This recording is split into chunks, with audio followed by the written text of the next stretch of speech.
Social ಮೀಡಿಯಾದಿಂದ ಹಿಡಿದು ಬೇರೆ ಎಲ್ಲ ಕಡೆಯಲ್ಲಿ ನೋಡಿದ್ರೆ ಧರ್ಮದ ಕುರಿತಾದ ಮಾತುಕತೆಗಳು ಮೊದಲಿಗಿಂತ ಹೆಚ್ಚಾಗಿದೆ. ಅಂದರೆ 20-30 ವರ್ಷಗಳಿಗಿಂತ ಅದೀಗ ಹೆಚ್ಚಿದೆ.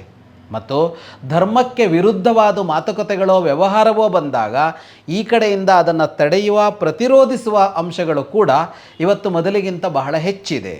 ಮೊದಲಿಗಿಂತ ಆದರೆ ನಾನು 1000 ವರ್ಷದ ಹಿಂದಿನ ಕಥೆಯನ್ನು ಹೇಳ್ತಾ ಇಲ್ಲ, ಈ 100 ವರ್ಷದಲ್ಲಿ ಇರೋದನ್ನು ಹೇಳ್ತಾ ಇದ್ದೀನಿ.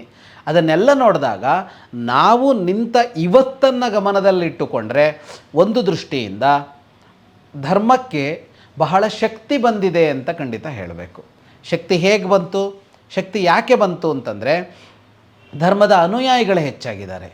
ಧರ್ಮ ಹೇಳಿದಂತೆಯೇ ಆಚರಿಸ್ತಾರೆ ಅಂತ ಅಲ್ಲದೇ ಇದ್ದರೂ ಧರ್ಮವನ್ನು ನಂಬುವವರು ಹೆಚ್ಚಾಗಿದ್ದಾರೆ, ಧರ್ಮವನ್ನು ಗೌರವಿಸುವವರು ನಿತ್ಯ ಹೆಚ್ಚಾಗುತ್ತಾ ಇದ್ದಾರೆ. ಮತ್ತು ಹೊಸ ತಲೆಮಾರಿದೆಯಲ್ಲ, ಹೊಸ ತಲೆಮಾರು ಇವನ್ನೆಲ್ಲ ತುಂಬ ಪ್ರೀತಿಯಿಂದ ಸ್ವಾಗತಿಸ್ತಾ ಇರೋದಂತೂ ಕಾಣಿಸುತ್ತೆ. ಸನಾತನ ಸಂಸ್ಕೃತಿ, ಹಿಂದೂ ಧರ್ಮ, ಸಂಪೂರ್ಣ ಹಿಂದೂ ಧರ್ಮದ ಕುರಿತಾಗಿ ಧರ್ಮವಾಹಿನಿ ಚಾನಲ್ ವೀಕ್ಷಣೆ ಮಾಡಿ, ಸಬ್ಸ್ಕ್ರೈಬ್ ಮಾಡಿ, ಸಪೋರ್ಟ್ ಮಾಡಿ.